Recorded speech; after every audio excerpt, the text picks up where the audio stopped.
terselami oleh setiap hati kami. Namun satu hal ku percaya, ada rencana yang indah, tiada terduga kasih-Mu, heran dan besar bagiku, arti kehadiran-Mu selalu nyata di dalam hidupku. Penyertaan-Mu sempurna, rancangan-Mu penuh damai, aman dan sejahtera walau di tengah badai. Ingin ku selalu bersama, rasakan keindahan arti kehadiran-Mu Tuhan.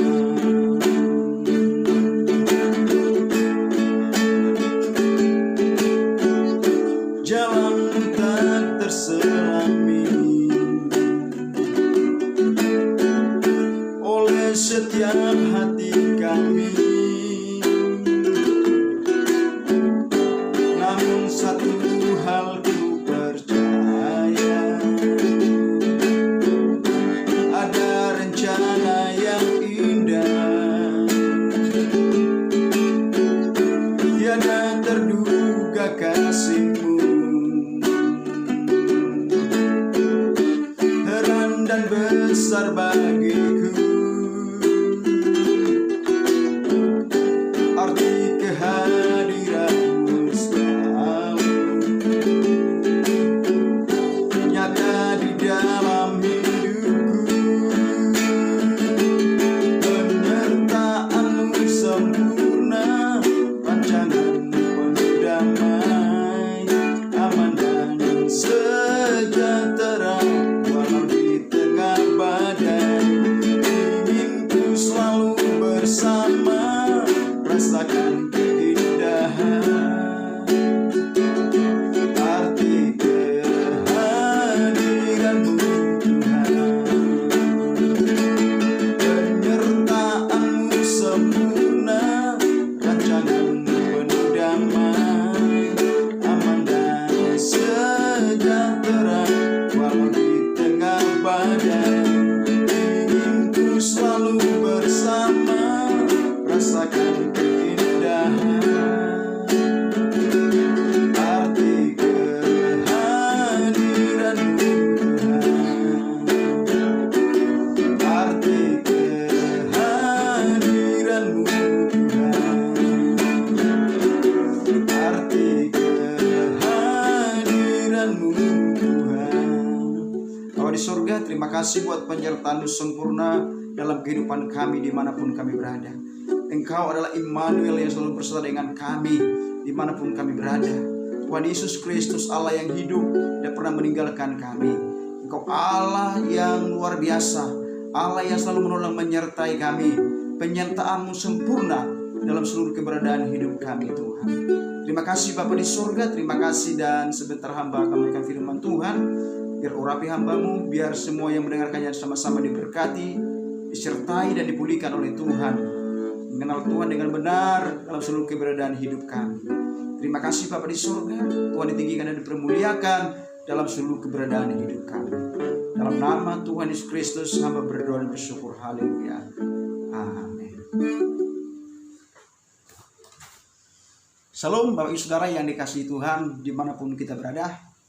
Saya akan menyampaikan kembali firman Tuhan buat kita semuanya, yaitu tentang makna penyertaan Allah. Makna penyertaan Tuhan Allah dalam seluruh kehidupan kita. Allah kita itu Allah Bapa Abraham, Ishak dan Yakub, yaitu Allah di dalam nama Tuhan Yesus Kristus adalah Allah yang selalu menyertai hidup kita. Penyertaan Tuhan itu sempurna, dan Tuhan selalu hadir dalam seluruh pribadi kita. Allah itu adalah Allah Maha Hadir, omnipresent dalam seluruh keberadaan hidup kita.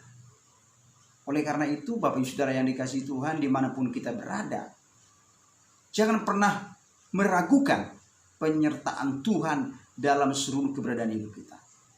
Khususnya dalam pandemi COVID-19 ini yang belum kunjung-kunjung selesai.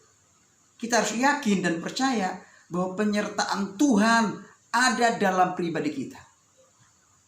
Penyertaan Allah yang maha kuasa, yang maha besar, yaitu Allah di atas segala Allah, Tuhan segala Tuhan, yaitu Tuhan Yesus Kristus, Bapa Abraham, Ishak dan Yakub, adalah Allah yang tidak pernah meninggalkan kita. Dialah Allah yang selalu menyertai kita. Bahkan firman Tuhan mengatakan, dialah Immanuel yang selalu berserta dengan kita. Jadi jangan takut, jangan ragu dan bimbang dalam penyertaan Tuhan. Sekalipun kita alami hari-hari ini masalah bertubi-tubi, sekalipun tantangan ada dalam hidup kita, sekalipun terjadi masalah yang kita hadapi, bahkan virus corona ini belum kunjung selesai, yakinlah penyertaan Tuhan sempurna bagi kita. Tuhan akan menyertai, memagari kita dengan malaikatnya yang berlaksa-laksa, memagari keluarga kita, anak istri anak kita, famili kita, sanak saudara kita, dimanapun kita berada. Allah itu pasti menyertai kita. Yakin, Dia tidak pernah meninggalkan kita. Saya akan memberikan firman Tuhan ini dalam Hakim-Hakim pasal 6 ayat 11 sampai 16, di mana di sini Tuhan memanggil Gideon menjadi hakim bagi bangsa Israel. Saya akan bacakan bagi saudara yang dikasihi Tuhan. Firman Tuhan ini dikatakan dalam Hakim-Hakim 6 ayat 11 sampai dengan 16. Demikianlah firman Tuhan. Kemudian datanglah malaikat Tuhan dan duduk di bawah pohon terbantin di Opra, kepunyaan Yoas, orang Abiezer itu. Sedang Gideon anaknya mengirik gandum dalam tempat pemerasan anggur agar tersembunyi bagi orang Midian. Malaikat Tuhan itu menampakkan diri kepadanya dan berfirman kepadanya, demikian, Tuhan menyertai engkau, ia pahlawan yang gagah berani. Jawab Gideon kepadanya, Tuanku, jika Tuhan menyertai kami, mengapa semuanya ini menimpa kami? Di manakah segala perbuatan-perbuatannya yang ajaib yang diceritakan oleh nenek moyang kami kepada kami? Ketika mereka berkata, bukankah Tuhan telah menuntun kita keluar dari Mesir? Tetapi sekarang Tuhan membuang kami dan menyerahkan kami ke dalam cengkraman orang Midian. Lalu berpalinglah Tuhan kepadanya dan berfirman, pergilah dengan kekuatanmu ini dan selamatkanlah orang Israel dari cengkraman orang Midian. Bukankah aku yang mengutus engkau? Tetapi jawabnya kepadanya, Tuhanku, dengan apakah aku akan selamatkan orang Israel?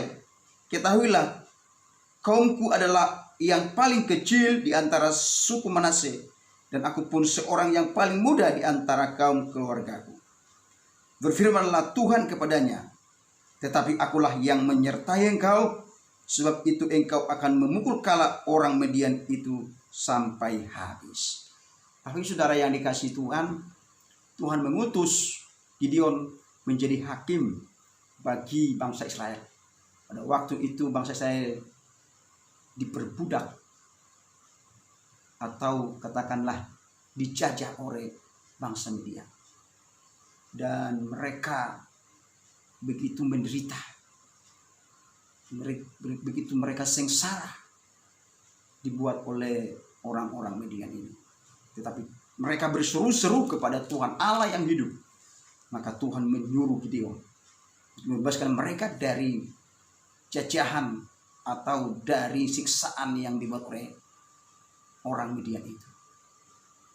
Dan Tuhan menampakkan diri lewat malaikatnya kepada Gideon dan berkata tadi dalam firman Tuhan yang saya bacakan, aku akan mengutus engkau, aku akan menyertai engkau, untuk membawa orang Israel ini dari cengkraman orang Midian ini.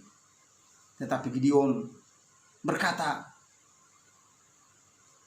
bahwa dia berkata kepada malaikat Tuhan itu, "Jika Engkau Tuhan yang menyertai kami, mengapa semuanya ini terjadi kepada kami? Kenapa ini terjadi kepada bangsa ini? Kenapa kami disiksa orang Midian ini?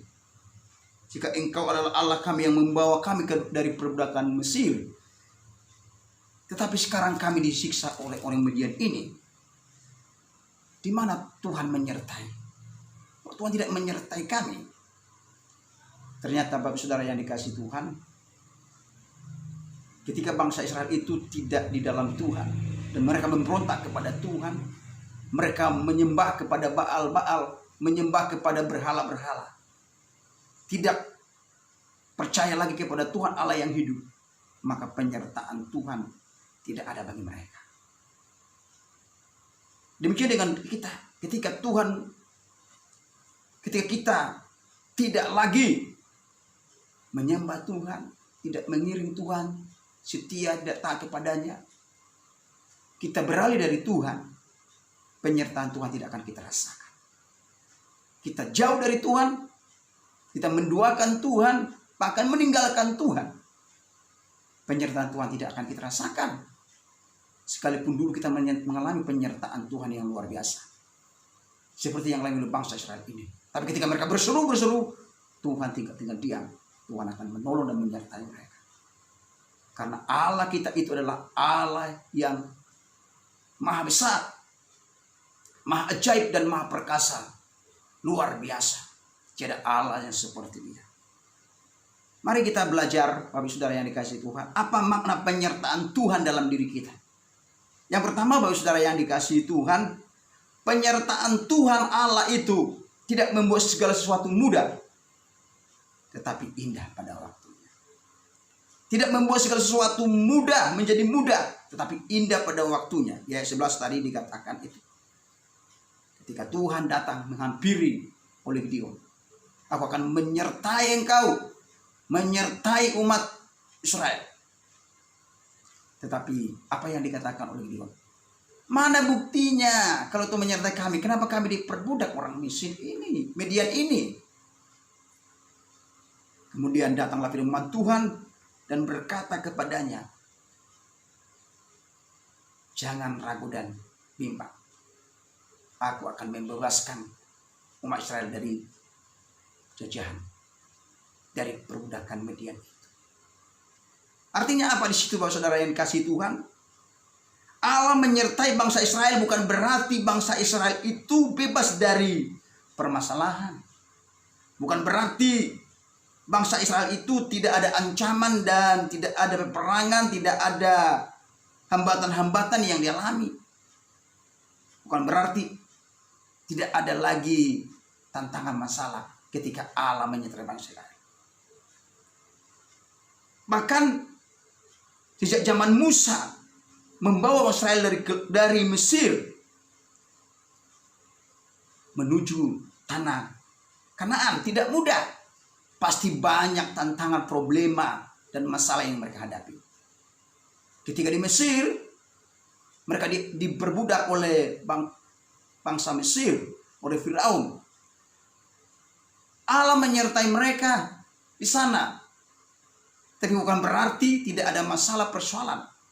Bukan berarti mereka sudah tidak ada persoalan dan masalah. Tetapi dalam persoalan masalah itu, Tuhan tidak pernah berjanji Dia akan membebaskan kita dan berkata masalah itu sudah selesai. Tuhan tidak pernah berjanji bagi kita bahwa setiap orang yang percaya kepadanya tidak ada masalah persoalan. Dia tidak pernah berjanji bahwa masalah-masalah yang kita hadapi itu, persoalan yang kita hadapi itu akan selesai. Bukan begitu. Masalah itu pasti ada dalam diri kita. Persoalan itu akan kita hadapi. Tetapi yakinlah, Tuhan pasti menyertai. Tuhan tidak pernah berjanji dalam firman-Nya, ketika engkau mengikut aku, maka engkau bebas dari masalah. Engkau tidak akan punya masalah lagi, tidak punya persoalan lagi.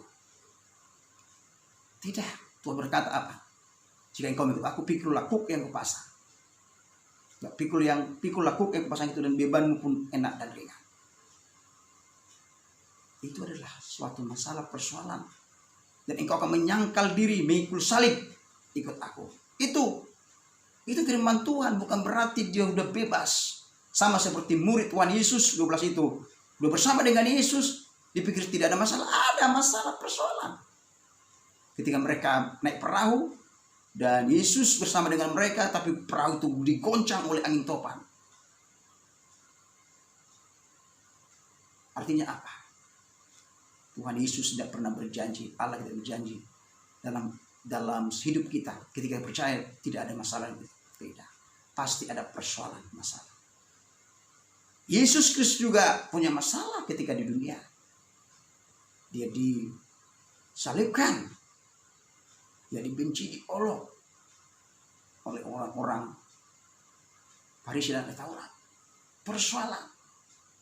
Tetapi bukan berarti penyertaan Allah tidak ada dalam dirinya, dalam diri Yesus Kristus. Mari, Bapak Saudara yang dikasihi Tuhan, jangan sampai kita salah persepsi. Ketika ikut Tuhan tidak ada persoalan, tidak ada masalah. Salah besar. Pasti ada masalah persoalan yang kita hadapi. Tetapi yakin dan percaya penyertaan Tuhan itu selalu indah pada waktunya. Dan memang tidak mudah. Pasti ada persoalan masalah yang kita hadapi. Tapi indah pada waktunya. Tuhan akan melepaskan kita. Tuhan akan menolong kita. Tuhan akan mengurapi kita dan menyertai kita. Karena dialah Allah Immanuel. Yang kedua, saudara yang dikasihi Tuhan, makna penyertaan Tuhan itu apa sebenarnya? Penyertaan Tuhan itu tidak menghilangkan masalah persoalan dalam diri kita. Di ayat yang ke-13 tadi dikatakan di situ, saya bacakan Bapak Saudara yang dikasihi Tuhan. Ayat 13. Jawab Gideon kepadanya, Tuanku, jika Tuhan menyertai kami, mengapa semuanya ini menimpa kami? Di manakah segala perbuatan-perbuatannya yang ajaib yang diceritakan oleh nenek moyang kami kepada kami? Ketika mereka berkata, bukankah Tuhan telah menuntun kita keluar dari Mesir? Tetapi sekarang Tuhan membuang kami dan menyerahkan kami ke dalam cengkraman orang Midian ini. Ini artinya apa? Tuhan itu dalam penyertaannya tidak langsung menghilangkan masalah persoalan dalam diri kita. Masalah persoalan yang ada dalam diri kita itu pasti ada. Bahkan selama kita di dunia ini, masalah-masalah itu pasti ada dalam kita. Dan semua orang pasti punya masalah. Punya persoalan.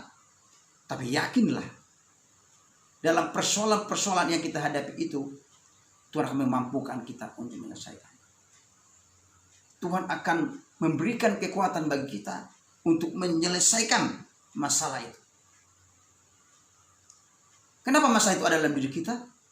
Supaya kita makin mengenal Tuhan, supaya kita makin percaya kepada Tuhan, supaya kita jangan sombong, merasa diri hebat, supaya kita tetap rendah hati dan membutuhkan Tuhan. Di luar Tuhan tidak bisa berbuat apa-apa. Justru karena masalah itulah iman kita diuji. Iman kita diuji oleh Tuhan, apa kita timbul seperti emas, makin diuji makin mengkilat, makin tahan uji. Ini kesetiaan kita diuji, iman kita diuji, makanya tidak dihilangkan persoalan itu. Selalu ada dalam pribadi kita, selama kita masih hidup, selalu ada. Tapi kita bersyukur, masalah persoalan yang kita alami itu tidak melebihi kekuatan kita. Seperti dikatakan dalam 1 Korintus 10 ayat 13. Pencobaan-pencobaan yang kamu alami adalah pencobaan biasa yang tidak melebihi kekuatan iman kita. Sehingga kita dapat menanggungnya dan kita dapat mengatasinya bersama dengan Tuhan. Ini kita harus yakini firman Tuhan ini. Mari, selama kita di dunia ini pasti ada masalah. Terkadang masalah itu dipakai Tuhan untuk mendidik kita, untuk mendewasakan iman kita, untuk melatih kekuatan iman kita. Bahkan terkadang masalah itu Tuhan pakai mengingatkan kita akan perbuatan-perbuatan dosa yang kita alami, yang kita perbuat lewat masalah itu. Bahkan masalah itu seringkali Tuhan pakai untuk menyadarkan kita supaya kita selalu berharap dan bergantung kepada Tuhan. Ini Bapak Saudara yang dikasihi Tuhan. Jangan kita berkata, Tuhan ambil masalah ini, cabut masalah ini. Oh jangan saudara. Masalah itu pasti ada dalam diri kita. Supaya kita tahu dan sadar bahwa di balik masalah personal itu ada penyertaan Tuhan yang selalu ada menyertai kita. Khususnya dalam COVID pandemi 19 ini. Yakin dan percaya Tuhan akan menyertai kita dari masalah persoalan ini. Tuhan akan menjaga kita dengan malaikatnya yang berasa-rasa, melingkupi hidup kita dengan sinar kemuliaan Tuhan. Sehingga apa? Segala tipu muslihat iblis, segala virus apapun itu, Tuhan luputkan dari kita.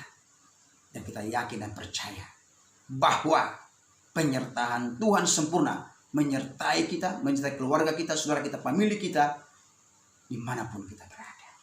Yakin dan percayalah itu. Penyertaan Tuhan yakin ada dalam pribadi kita. Yang ketiga, Bapak Saudara yang dikasihi Tuhan, makna penyertaan Tuhan dalam diri kita. Allah menyertai kita dan memberikan kemampuan bagi kita untuk menghadapi semuanya. Ya, ayat 14 dikatakan di sini, ya 14 saya bacakan Bapak Ibu Saudara yang dikasihi Tuhan. Lalu berpalinglah Tuhan kepadanya dan berfirman, pergilah dengan kekuatanmu ini dan selamatkanlah orang Israel dari cengkraman orang Midian. Bukankah aku mengutus engkau? Ini. Artinya apa? Tuhan memberi kekuatan dan kemampuan bagi kita dalam penyertaannya, dalam menghadapi segala sesuatunya. Tuhan berfirman, dengan kekuatan dari Tuhan akan ada dalam diri kita, sehingga kita kuat untuk menghadapinya. Ya, kita kuat untuk menanggungnya bersama dengan Tuhan. Jadi cepat-cepat lari dari persoalan itu, tidak putus asa dan gantung diri di pohon toge, pohon cabai. Atau seorang pendeta gantung diri di mana? Di dasinya. Bahaya itu. Atau karena banyak masalah persoalan yang dihadapi, sehingga dia bunuh diri dengan apa? Dengan cara minum baygon. Dengan cara minum apa? Minum racun. Itu adalah jalan pintas, jalan tol masuk neraka. Orang yang bunuh diri, sekali lagi saya katakan Bapak Saudara yang dikasihi Tuhan, itu adalah melanggar kedaulatan Tuhan. Jangan saudara yang dikasihi Tuhan. Dalam masalah persoalan itu, Tuhan memberi kemampuan buat kita. Kita yakin dan percaya. Orang yang tidak yakin dan percaya ada kemampuan Tuhan bersama dengan dia akan lakukan seperti itu. Tidak ada masalah, dia menyalahkan Tuhan. Dia minum bir, minum pergi di diskotik di sana, dia pikir itu bisa menghilangkan persoalannya. Bukan, makin banyak masalah persoalan. Sesungguhnya Allah tidak pernah meninggalkan kita. Dia selalu memberi kekuatan kepada kita dan tidak membiarkan kita sendirian. Sesungguhnya Allah tidak akan membiarkan kita. Dia tidak membiarkan kita sendirian, tapi ada bersama dengan kita. Oleh karena itu kekuatan Tuhan ada bersama dengan kita. Dia ada di hati kita dan pikiran kita, di seluruh hidup kita. Dia bersama dengan kita. Kalau bersama di dalam hati kita ada Allah bersama dengan kita. Sama seperti kisah Petrus dan murid-muridnya dalam menghadapi ombak yang ada di perahu itu. Yesus ada menyertai mereka. Dan tidak hanya itu, ketika Yesus hadir di perkawinan di Kana, ada Yesus menyertai sehingga pernikahan di Kana itu tidak malu, tetap ada anggur. Penyertaan Tuhan selalu tepat pada waktunya menyertai kita. Yesus memberikan pertolongan tepat pada waktunya. Itu artinya Tuhan memberi kemampuan buat kita. Tidak langsung putus asa dan stres gara-gara itu. Tidak bisa tidur gara-gara itu. Tidak. Tuhan akan memberi kita berdoa, Tuhan beri kekuatan buat saya untuk memampukan untuk mengatasi semuanya itu. Kita berdoa dan berserah kepada Tuhan sehingga kita beri kekuatan. Sehingga kita tidak seperti orang yang tidak mengenal Tuhan langsung ambil jalan pintas dan bunuh diri. Itu salah besar. Yakin dan percayalah. Dalam penyertaan Tuhan, Tuhan tidak pernah meninggalkan kita. Tuhan ada bersama dengan kita. Sama dengan Mas Israel.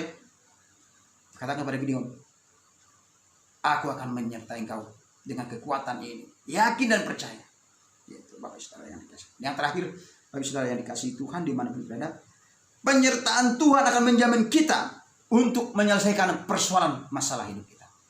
Jadi dalam penyertaan Tuhan itu, Tuhan akan memberikan solusi yang terbaik, jalan keluar yang terbaik dalam masalah itu, sehingga kita menang bersama dengan Tuhan. Bahkan lebih daripada pemenang, katakan dalam kitab Roma, lebih daripada pemenang orang-orang yang mengasihi Tuhan. Percayalah, dalam kekuatan Tuhan kita pasti dapat menyelesaikan setiap masalah, bahkan lebih daripada pemenang. Kita menang bersama dengan Tuhan. Kita hadapi semuanya itu, kita selesaikan semuanya itu bersama dengan Tuhan. Karena dalam segala perkara Tuhan akan pasti menyertai kita, memberikan kekuatan sehingga kita lebih dari pemenang.